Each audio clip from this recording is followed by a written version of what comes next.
오늘 낙심하지 말고 기도하라 라는 제목으로 하나님의 말씀을 나누고자 합니다. 지난주에 정말 신기한 동영상 하나를 봤습니다. 여러분들 저랑 다 태국 친구들이시죠? 아직 저와 친구가 아닌 분들은 한시영 찾으면 맨 위에 있는 게 저입니다. 그래서 저와 친구를 좀 하셨으면 좋겠어요. 제가 페북을 통해서도 좀 신앙을 자라가게끔 하기 위해서 좋은 글들을 좀 모아요. 신앙에 도움이 되는 것들, 또 현실을 비판하는 것들도 분명히 필요하니까 옳지 않은 것들에 대해서 제가 생각하는 것과 동의하고 있는 것들을 많이 수집하고 있습니다. 물론 제 개인적인 삶들도 거기에 올리긴 하지만 뭐 좋아요 눌러달라는 얘기가 아니라 여러분들이 와서 어떤 목사님이 어떤 마음을 가지고 있는지를 좀 보고 또 신앙에 좀 도움되는 것들을 여러분들이 이 오프라인 상에서도 좀 교제할 수 있었으면 좋겠습니다. 영상 하나를 정말 신기한 걸 봤는데 우리 함께 영상을 먼저 보고 말씀을 듣도록 하겠습니다. 토네이도가 오는 그런 상황인데 필리핀에서 성도들이 토네이도를 향해서 계속 기도하고 있는 장면이에요. 하얀 기둥이 바로 토네이도입니다.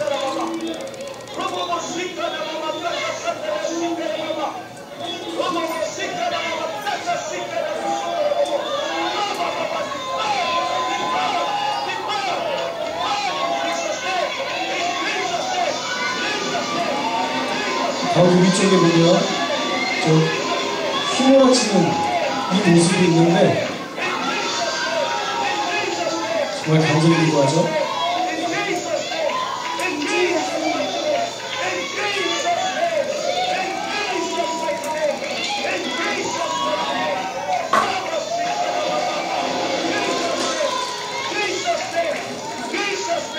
휘몰아치는 사람들과 점점 사라집니다.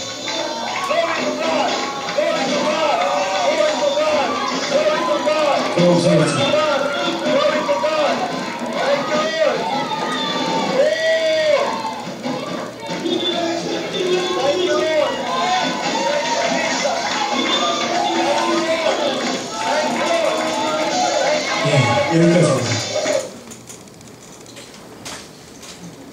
저도 태풍을 한번 기도로 사라지게 한 경험이 있는데요. 왜 사람들이 기도를 하지 않는지 아세요?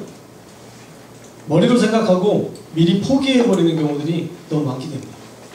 토네이도가 오면 당연히 자연이 만든 거기 때문에 저건 어쩔 수 없다라고 그냥 받아들이는 거죠.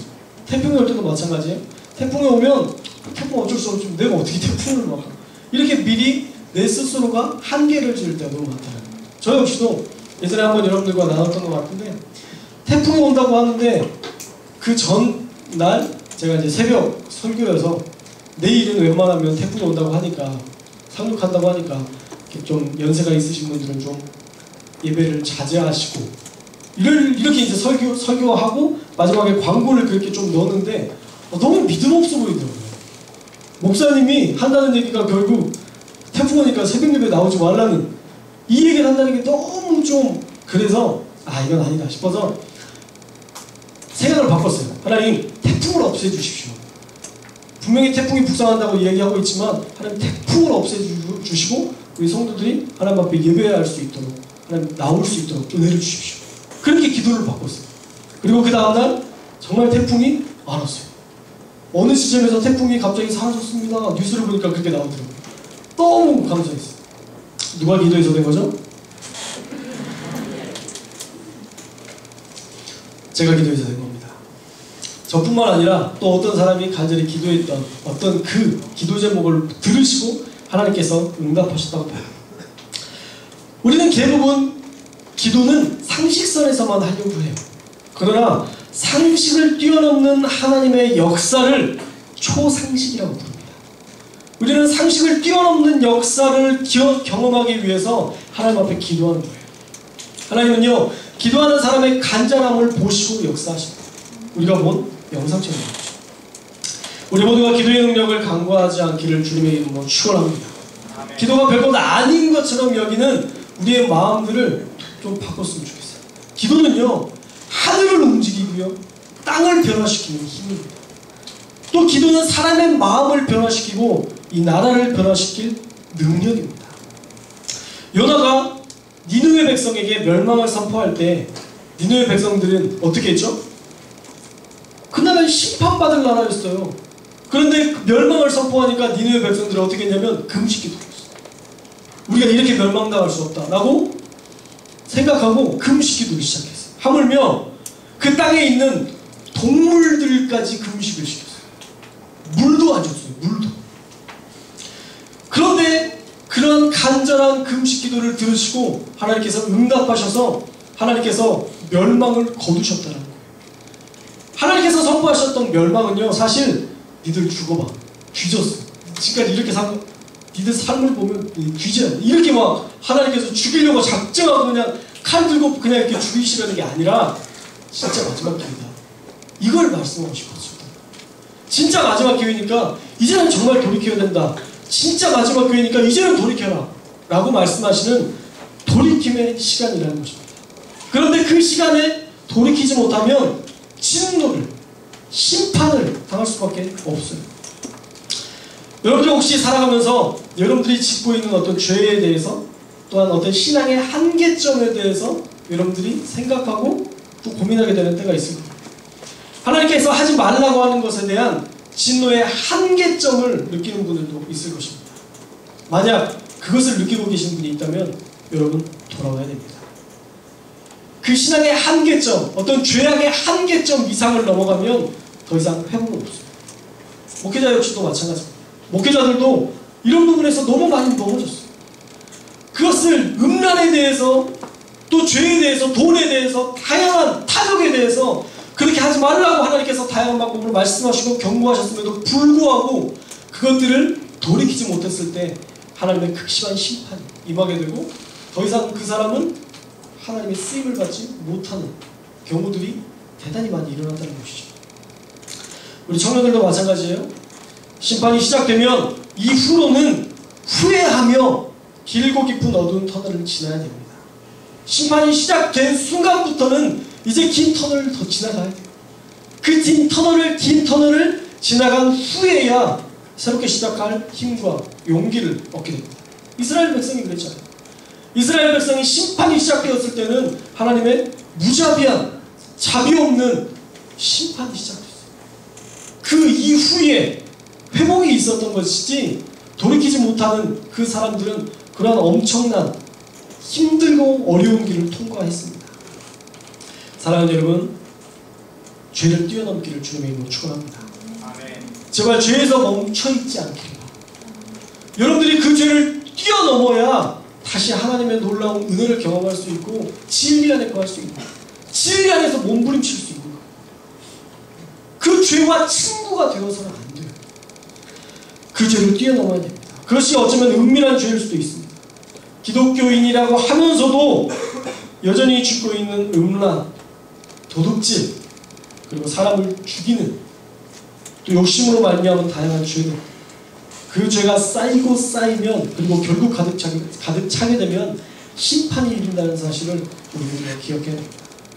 우리 청년들 모두는 진실함과 거룩함으로 회복되어서 심판 없는 회개, 진실한 믿음으로 살기를 주님의 이름으로 축원합니다. 목사님이 말하고자 하는 핵심은 죄 지으면 심판받는 것이 핵심이 아니라 이제는 그것을 뛰어넘어서 거룩함으로 하나님과 동행하라 라는 것이 지금 여러분들에게 말씀하고자 하는 핵심이에요. 자, 오늘은 기도에 대해서 나누고자 해요. 기도는요, 능력입니다. 여러분들이 가지고 있는 인간으로서의 어떤 능력이 있죠. 그런데 그 능력을 뛰어넘게 하는 것이 바로 기도라는 거예요. 또 그리스도인들이 누릴 특권입니다.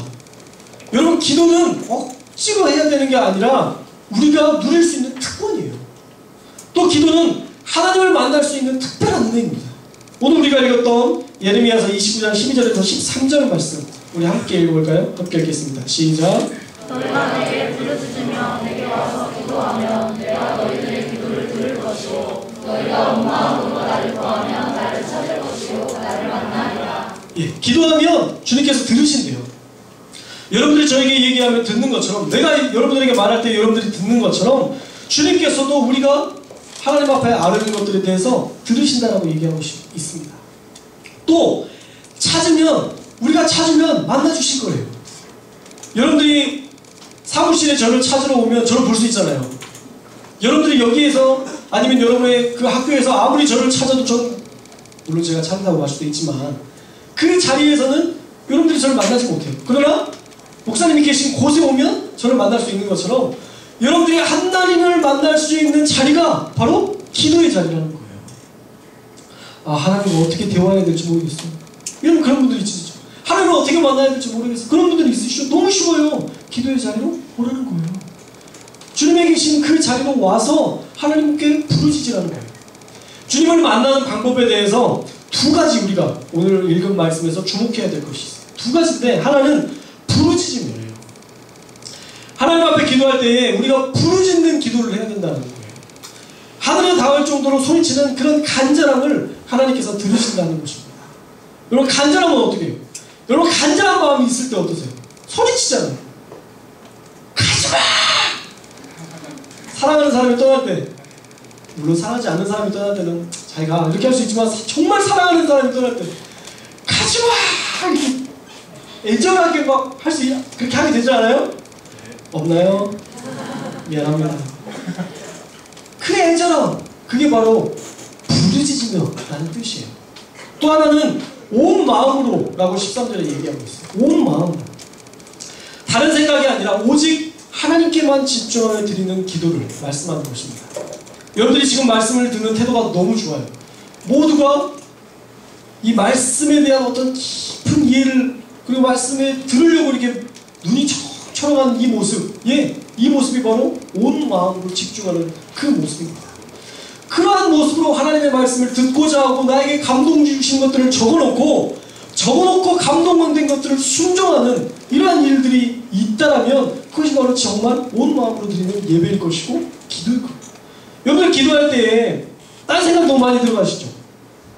여러분 기도하면서 딴 생각이 계속 이렇게 돌다가 갑자기 주여 하나님 이 나라와 민족을 기억하여 주시고 근데 그 일은 참 이런 일은 지금 나를 무시하나? 지금 이 나라와 민족 가운데 역사해 주시고 그런 적 너무 많으시죠? 집중이 안 되잖아요. 막 계속 연상이라고 하죠. 생각이 계속 이렇게 맞물려서 계속 해가지고 20분이 지났는데 내가 기도한 게 뭐지 싶은 그런 적 있으시죠? 여러분 온 마음으로 기도하려면요 여러분들 기도할 때마다 계속 대접 기도하면서 하셔야 돼요. 그런 생각이 들어올 때마다 나는 예수 그리스도 이름으로 명하노니 이 생각들, 악한 생각들, 기도하지 못하는 생각들은 떠나갈지어다. 이렇게 대적하면서 여러분들 기도하셔야 돼요. 그래야 이 악한 생각이 떠나야지 아니면 이 악한 이 생각을 계속 내 것으로 취해서 막 생각하다가 끝나요. 방언도 마찬가지예요. 여러분 방언 기도에 대해서 고린도전서에 이렇게 얘기하고 있는데 너희가 방언으로 기도하면 이렇게 하면서 마음으로 기도해야 된다라는 말씀이 또 나와요. 그러니까 방언으로 기도하는 것과 마음으로 기도하는 것 두 가지의 기도 제목들이 기도가 이렇게 분리되어 있어요. 여러분 방언으로 기도하다 보면 어때요? 하는데 이렇게 하는데 내가 무슨 기도를 했는지 모르는 분들도 있죠. 방언 기도가 통변이 되는 분들은 방언을 하면서 그것에 대해서 이해하시는 분들도 있겠지만 이해하지 못하는 분들도 대단히 많아요. 그래서 마음으로 기도하라고 얘기하고 있어요. 방언도 중요한 하나님께 기도하는 좋은 방법이고요. 마음으로 기도드리는 것도 좋은 하나님께 기도드리는 방법이라는 거예요. 그래서 여러분 방언에 그치지 마세요. 방언에서 그렇게만 하고 딱 끝나지 말고 정말 이 한글로 여러분의 언어로 기도할 수 있는 그런 기도 시간도 가져야 되고요. 또 하나는 조용한 시간들을 또 가지셔야 돼요. 듣는 시간을 좀 가지세요. 기도를 할 때 너무 말만 해요. 하나님 말씀해 주십시오. 주님 제게 말씀해 주십시오. 말할 틈을 안 주면서 말씀해 주십시오. 이래요. 말할 틈을 안 줘. 틈을 주면서 좀 기도 무서움을 듣고 뭐 이래야지. 말씀해달라고 그러면서 전혀 들을 생각은 없고 그럴 때가 정말 많아요. 여러분 잠잠하게 하나님의 음성을 듣는 시간이 정말 필요해요. 좀 이따도 이야기하겠지만 우리가 주님 앞에 기도할 때에 그러한 온 마음으로 기도하는 그런 기도를 우리가 드릴 수 있어야 됩니다. 우리의 기도 안에 진실함과 간절함으로 무장되어 있어야 돼요. 진실함과 간절함은 어떻게 기도 안에 표현되어 있을까요? 예전에 한 여자 성도 집사님 한 분께서 새벽 예배 때 간절히 기도하는 걸 들었어요.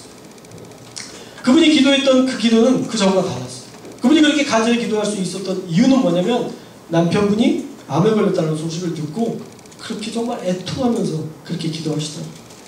간절함의 척도를 우리가 보면 수시로 기도하는 거예요. 정말 간절한 사람들은요, 수시로 기도해요. 그분은 새벽 예배 때만 나오는 게 아니라 저녁에도 나오고 평일에도 나오고 이유 없이 그냥 아무 때나 나와서 기도하시죠. 남편분이 암이라는 그 생존이 달린 문제가 걸려 있으니까 수시로 나와요. 데살로니가전서 5장 17절은 이렇게 얘기하고 있습니다. 여러분 다 아시죠? 함께 읽겠습니다. 시작. 이게 간절함의 표현이에요. 쉬지 않고 기도하는 거. 우리 기도를 보면 간절하지 않는 기도가 정말 많아요. 잠깐 기도해놓고 언젠가 한번 잠깐 기도해놓고 아 맞다, 내가 그때 기도했는데 왜 하나님 안 들어주시지? 이런 경우들이 정말 많아요. 막 정말 1시간 동안 그 기도 제목을 놓고 기도한 게 아니라 한 5분? 이 정도 했는데 잊어버리다가 어느 순간 왔다, 기도했는데 왜 안 들어주시지? 이런 경우가 흔해요. 아니 정말 간절한 기도 제목도 그렇게 기도하는 경우들이 흔해요. 간절함과 진실함 없이 기도했다가 내가 기도했는데 하나님 들어주셔야 되는 거 아니야? 왜 기도했는데 하나님 응답도 없어? 하나님 살아계셔? 이러면서 하나님을 폄하하는 일들이 비일비재하게 일어난다는 거예요. 자, 누가 하나님이죠? 하나님은 누구세요? 여러분이 하나님이세요? 여러분 하시 중에 나님이라는 이름 가진 분이 있습니까? 하나님 계세요? 없죠? 하나님이 하나님이시고요, 우리는 하나님 앞에 자비를 구하는 자들이에요. 최종적으로 내가 가진 것을 주는 자는 하나님이시지 우리가 주인이 되어서는 될 수는 없다는 거예요. 제가 이 노트북을 가지고 있는데 누군가가 노트북이 필요해서 저한테 달라고 요청을 해요. 제가 줄 수도 있고 안 줄 수도 있는 거잖아요. 내 거니까. 왜 안 줘요? 목사님이 돼서 왜 안 주세요? 아니 목사님이 그렇게 사랑이 없어서 되겠어요? 아니 사랑하는 청년이 주라고 하면 줘야 되는 거 아니에요? 이런 식으로 따진다고 하면 얼마나 당황하겠어요. 하나님이 당황하실 때가 한두 번이 아니에요. 너무 당황스러우시겠어요. 제가 지난주에 정말 당황스러운 일을 겪었습니다. 한 분이 와서 저희에게 도움을 요청하더라고요. 아니, 노숙자신데 정신 이상 2급 장애가 있으셔서 좀 도와달라고 오셨어요. 근데 저번에도 한번 뵀던 분이거든요. 그래서 그분에게 잘 이야기하고 우리 교회는 따로 이렇게 도와드리지 못하고 매일 오시면 저희가 컵라면을 드립니다. 우리가 컵라면을 이렇게 드리거든요. 컵라면을 드리는데 따로 이렇게 재정으로는 도와드릴 수 없습니다. 죄송합니다. 이렇게 정중히 얘기했어요. 그런데 그분이 화가 나셨어요. 화가 나서 아니 교회가 도와줘야지. 교회가 안 도와주면 나 어떡하냐. 그래서 저희 교회는 꼭 이것뿐만 아니라 한 1억 정도 이렇게 우리가 반찬 나눔 봉사도 5천만 원이라는 돈으로 지금 지원하고 있어요. 50개 가정을 지원하고 있고 또 장학금도 하고 있고 정말 1억 넘게 교회가 좋은 일들을 하고 있거든요. 그래서 우리가 그렇게 하고 있습니다. 그랬더니 듣지도 않고 교회가 사랑이 없고 이런 식으로 하나님이 원하지 않는 방식으로 살아도 되냐고 이게 무슨 교회냐고 저희 막 따지더라고요. 그래서 일단 여기서 이렇게 하지 마시고 나와서 얘기하시자고 이렇게 데리고 이렇게 나왔는데 가지고 나온 게 아니라 데리고 나왔는데 그분이 저한테 악마네 악마야 하나님 뜻대로 하지도 않고 악마야 에이 지옥에 나가라 그러면서 목사한테 지옥에 나가라고 소리치셔서 말문을 막혔어요. 도움을 구하는 자가 받지 못하면 오히려 소리치고 받지 못했다고 역정되는 모습이 그분만의 모습이 아니라 꼭 우리 모습 같았습니다. 우리는요 단지 하나님 앞에 자비를 구하는 자들이에요. 은혜를 베푸시는 분은 하나님이십니다. 그분이 은혜를 베푸시면 그 자비하심에 감사하고 혹시라도 우리에게 그 기도 제목을 이루어주시지 않는다 할지라도 우리는 뭐라고 할 수 없어요. 또한 하나님께서 그것을 응답하시지 않는 이유가 그냥이 아니에요. 여러분들이 기도했던 것들에 대해서 하나님께서 그냥 응답하시지 않는 게 아니에요. 하나님의 뜻이 있고 그것이 여러분에게 독이 될 수도 있기 때문에 하나님께서 응답하시지 않아요. 하나님은 3가지로 여러분에게 응답하십니다. Yes, No, Wait. 뭐예요? 그래, 네 기도 내가 들어줄게. 또 하나? 아니, 그건 너한테 걸리지 않아. 아니야, 그건 네가 가지면 독이 될 것 같아. No. 그리고 Wait. 좀 더 기도하자. 좀 더 기다려. 하나님이 이 3가지 방식으로 응답하세요. 그래서 사실 하나님 앞에 기도하는 모든 것들은 응답받아요. Yes로든 No로든 Wait로든 기다리라는 그 음성으로든 우리는 완벽하게 모든 것들을 응답받습니다. 대신 우리가 용납하지 못하는 거죠. 그 하나님의 뜻을 수긍하지 못할 뿐이지 우리는 모든 것에 대해서 응답받고 있습니다. 사랑하는 여러분, 착각하지 않기를 바랍니다. 옛날에 유명한 유행어 중에 이런 유행어가 있었어요. 난 선생이고 넌 학생이야. 이걸 알면 30대 이상일 겁니다. 옛날에 그 유행어처럼 우리는 피조물이고, 지금 웃는 분들은 다 30대. 우리는 피조물이고요, 하나님이 창조주이세요. 창조주이신 하나님 앞에 우리는 겸손한 자세로 기도해야 됩니다. 수냄 여인이 주님 앞에 찾아와서 자기의 딸을 고쳐주시기를 기도했죠. 그런데 예수님께서 그 사랑이 많으신 예수님께서 떡을 개에게 주는 것이 마땅치 않다는 얘기예요. 이 정도 들었으면 다 상처받아서 떠났습니다. 그죠? 주님, 그럼 제가 개예요? 나 이방인 개? 이렇게 따지면서, 와, 진짜 아까 그 노숙자가 나한테 얘기했잖아요. 악마네. 이런 얘기를 아마 들으셨을지도 모르겠어요. 그런데 그 여인은 그렇게 얘기하지 않았어요. 그 자존심 상하는 상황 속에서 그 여인은 어떻게 반응했죠? 개들도 그 주인의 상에서 떨어지는 부스러기를 먹나이다. 엄청난 고백이에요. 완전한 겸손이에요. 주님, 맞아요. 제가 개라고 생각하실 수도 있을 거예요. 저는 이방인이니까 그런 사람이에요. 그런데 개들도요, 그 탕에서 떨어지는 부스러기를 먹습니다. 주님, 그 부스러기라도 저에게 주십시오. 이 고백이에요. 그 고백을 들은 주님께서 그 여인의 믿음을 칭찬하고 그 문제를 해결해 주십니다. 사랑하는 여러분, 하나님의 주권을 인정하고 우리가 겸손한 자세에 주님 앞에 기도하는 자가 되시기를 주님의 이름으로 축원합니다. 또 우리가 기도할 때 성령 안에서 기도해야 돼요. 에베소서 6장 18절의 말씀을 함께 읽겠습니다. 시작. 모든 기도와 간구를 하되 항상 성령 안에서 기도하고 이를 위하여 회개하고 항상 찬송하며 여러 성도를 위하여 구하라. 예, 모든 기도와 간구를 할 때 성령 안에서 기도하라는 겁니다. 그럼 성령 안에서 기도한다는 것은요, 내 뜻이 아니라 하나님의 뜻대로 간구하는, 하나님의 뜻을 알고자 하는 기도를 말하는 거예요. 우리 보통 하나님의 뜻이 무엇인지 모른다고 말하면서 내게 주어진 어떤 사건들 1, 2, 3를 얘기하죠. 하나님, 제게 1, 2, 3가 있는데 하나님이 이 1, 2, 3 중에서 하나님께서 원하신 것이 뭐예요? 어떤 게 제일 좋으세요? 주님, 제가 봤을 때는 처음에 얘기했던 게 제가 제일 좋은 것 같고, 생각해볼 때 이게 그래도 마음에 들고, 세 번째로 조금 아닌 것 같지만 하나님 왠지 이걸 원하시는 것 같은데 하나님 그래도 뭐 하여튼 저한테 말씀해 주세요. 그러면서 계속 1번에 집중하고 있죠. 1번 이러면서 1번이 됐으면 좋겠다고 계속 1번만 얘기할 때가 너무 많아요. 그리고 오케이 해주시라고 마치 답정너 같은 느낌? 답은 정해졌어요. 1번으로. 그것은 하나님께서 그래 라고 말해주시기만 기다리고 있어요. 그것은요, 내가 기도하는 거예요. 성령으로 기도하는 자는 하나님의 음성을 구합니다. 선택지를 드리는 게 아니라 백지 상태에서 하나님의 음성을 구하는 거예요. 그게 대화예요. 그러면서 분명하고 명확하게 인도하시는 그 길을 말씀하시면 그대로 순종하며 가는 거예요. 물론 말씀하시는 길이 힘겹고 어려워 보여도 말씀하셨기 때문에 갈 수 있고, 주님께서 말씀하셨기 때문에 그 모든 것들을 공급하신다는 것을 믿으며 나아갈 수 있는 거예요. 문제는 우리가 듣지 않고 구하기만 하고 우리 뜻 안에서 하나님의 뜻을 묻고 있는 것이 문제라는 거예요. 이미 결정해 놓은 것을 하나님께서 응답하시라고 말하는 것이 문제고, 이미 자기가 답을 정해놨으면서도 굳이 1, 2, 3번을 만들어서 조금 내가 그래도 주님을 의지한다는 그런 조금의 마음을 내가 위안을 갖고자 3가지의 답안지를 가져와서 저울질하는 거예요. 사랑하는 여러분, 야고보 사도가 얘기하고 싶었던 핵심은 뭘까요? 엘리야도 했으니까 우리도 할 수 있다는 거예요. 엘리야도 우리와 같은 사람이었는데 이 일을 했으니까 우리 역시도 기도하면 이 일을 이룰 수 있다라는 것이 핵심이라는 것입니다. 인간에게 하나님은 차별 없이 동일한 은혜를 주십니다. 하나님은 차별 없이 은혜를 주세요. 인간에게 똑같은 지구라는 선물을 주셨지만 시간이 흐르면서 선조들의 삶의 굴곡으로 차이가 생겼던 것이지, 하나님이 미리 가난한 자와 부한 자를 나누신 것은 아니었어요. 하나님은요, 완벽히 공평하게 우리 인간을 동일한 사랑으로 사랑하십니다. 똑같이 생명을 주셨고요, 똑같이 죽음을 주실 거예요. 그렇죠? 얼마나 공평해요.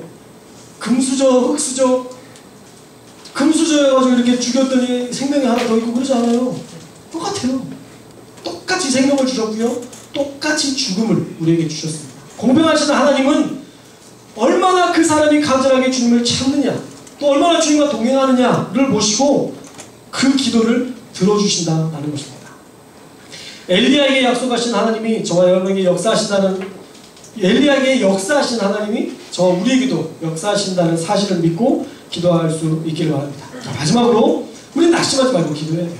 여러분, 기도하는데 낙심하면 그건 기도가 아니에요. 우리 누가복음 18장 1절 말씀을 한번 보겠습니다. 18장 1절 말씀 마지막으로 함께 읽겠습니다. 없나요? 네, 제가 읽어드릴게요. 18장 1절에 보면 예수께서 그들에게 항상 기도하고 낙심하지 말아야 할 것을 비유로 말씀하셨다라고 얘기하고 있어요. 항상 기도하고 낙심하지 말아야 할 것을 비유로 얘기하셨는데 그 비유가 뭐일까요? 불의한 재판관의 비유예요. 어떤 과부가 귀찮게 쫓아와서 얘기해요. 나의 원한을 들어주소서. 나의 원한을 들어주소서. 그런데 이 불의한 재판관이, 자, 불의한 재판관이 뭐예요? 재판을 하는 사람이긴 한데 애가 좀 공의롭지도 못하고 사사없고 그런 인간이에요. 근데 그런 인간에게 이 과부가 계속 들이대니까 결국 이 불의한 재판관이 내가 오늘 안 해주면 내일 또 올 거야. 그래서 그 문제를 해결해 줬다는 거예요. 그게 불의한 재판관의 비유예요. 불의한 사람도, 옳지 못하는 사람도 자기가 귀찮아서 그 일을 해주는데 하물며 의로우신 재판장이신 하나님께서 너희의 기도를 듣지 않겠느냐라는 말씀. 그래서 1절에 말씀하시는 게 기도했으며 낙심하지 말라. 오늘 말씀의 제목이 뭐였죠? 낙심하지 말고 기도하라. 예, 우리가 항상 기도하고 낙심하지 말아야 될 이유는 하나님께서 들으시고 응답하시기 때문이에요. 제가 만약 하나님이라면 여러분 낙심하셔야 돼요. 여러분들이 얘기하는 거에 대해서 전 못 들어줘요. 여기서 이렇게 얘기하는 건 들어주지만 1층만 내려가도 여러분들이 얘기하는 건 전 못 들어요. 하지만 하나님은 그렇지 않아요. 하나님은 여러분들과 늘 함께 하세요. 여러분의 마음 가운데 계세요. 그래서 내주하시는 분이라고 얘기해요. 신앙 용어에 내주하시는 분이라는 건 뭐냐면 우리의 마음 안에 계시는 분이라는 거예요. 여러분의 마음 안에 있기 때문에 여러분의 마음으로 얘기하는 것들을 다 들으시는 거죠. 그렇기 때문에 하나님께서 해결하시는 거예요. 하나님께서 역사하시는 거예요. 응답하시는 거예요. 시편 말씀에 보면 우리의 안고 일어섬을 하신대요. 마태복음에 보면 여러분의 머리털을 세신받아요. 하나님은 여러분에게 그렇게 집중하고 계시고 여러분의 생각과 마음과 여러분들이 가지고 있는 모든 것에 대해서 다 알고 기억하고 계세요. 때가 되면 그 문제에 대해서 해결하실 수 있는 분입니다. 사랑하는 여러분, 그래서 낙심하지 말아야 됩니다. 낙심하지 말기 위해서 우리가 계속적으로 기도할 수 있었으면 좋겠습니다. 이제 다음 주부터 특세가 시작됩니다. 여러분, 기도 제목이 정말 많았을 텐데 어느 순간 포기해버린 기도 제목들이 정말 많을 거예요. 이건 안 돼. 이건 아닌 것 같아. 내가 해놓으니까 이거 안 들어주셔. 노인지 예스인지 웨이트인지도 모르고 그냥 조금 길어지면 아닌 것 같아서 그냥 버려버리고 우리가 그랬던 기도 제목들이 정말 많아요. 이번에 좀 회복할 수 있었으면 좋겠습니다. 불가능한 것을 놓고 좀 기도하세요. 토네이도 놓고 기도했던 것처럼 우리도 좀 불가능한 걸 놓고 한번 기도해 봅시다. 하나님께서 여러분들의 기도를 들으실 거예요. 무작정 포기해버리면 아무것도 못해요.